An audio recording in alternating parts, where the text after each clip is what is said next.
Assalamualaikum warahmatullahi wabarakatuh. Perkenalkan, nama saya Resti Audian, NIM 1703011209. Sebelumnya saya mengucapkan terima kasih kepada Ibu Tati Widianasari SPTMP selaku dosen mata kuliah Integrasi Ternak dan Perkebunan. Di sini saya akan menjelaskan tentang pemanfaatan limbah perkebunan kelapa sawit sebagai pakan ternak sapi.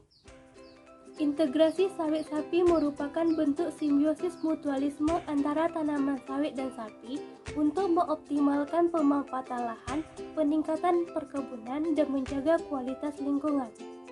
Secara aturan, regulasi pendukung integrasi telah tersedia dengan baik pada Permentan Nomor 105 Tahun 2014 yang mengatur usaha perkebunan kelapa sawit dan usaha budidaya sapi potong.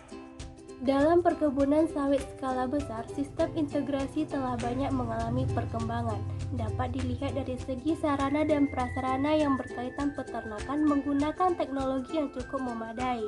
Misalnya dalam pembuatan pakan ternak, kebersihan, kesehatan ternak, teknik pemeliharaan, dan teknik eartag atau pemberian tanda pengenal dengan kode atau nomor pada telinga ternak, sehingga data-data ternak dapat tersusun dengan rapi.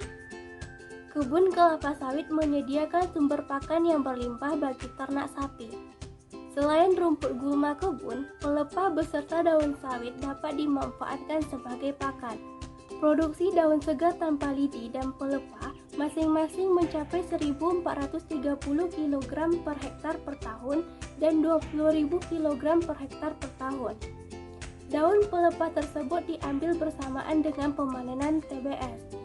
Untuk meningkatkan nilai nutrisi dan mengurangi kadar serat kasar daun dan pelepah sawit, perlu dilakukan fermentasi. Pakan dalam bentuk fermentasi dapat disimpan dalam waktu yang lama tanpa mengurangi nilai nutrisi di dalamnya. Solid atau lumpur sawit merupakan limbah dari pabrik pengolahan yang dapat dimanfaatkan sebagai pakan ternak. Pakan solid memiliki protein kasar yang rendah dan serat kasar yang tinggi. Kandungan protein solid lebih tinggi dari jagung.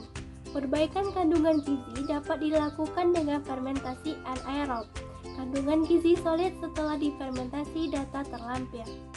Tahapan dalam pembuatan pakan dari pelepah sawit yaitu pertama diambil pelepah sawit pada pohon sawit yang memiliki lebih dari 56 pelepah karena pohon sawit harus memiliki 45 hingga 56 pelepah. Lalu dipotong bagian pangkal pelepah yang tidak memiliki daun, bagian pangkal terlalu keras untuk dilakukan pengolahan pakan. Pelepah yang terkumpul diangkut ke pabrik pembuatan pakan menggunakan truk. Pelepah-pelepah tersebut dicacah dengan menggunakan mesin koper sehingga dihasilkan butiran atau serat seperti ini. Dalam pembuatan pakan dibutuhkan takaran dan komposisi lainnya. Pelepah sawit sebagai sumber serat, onggok, molasses, dan dedak sebagai sumber energi, sedangkan bungkil inti sawit sebagai sumber protein. Komposisi terbesarnya tetap pada pelepah sawit, yaitu berkisar 50% dari semua bahan pencampuran. Semua bahan dicampur sesuai dengan takarannya.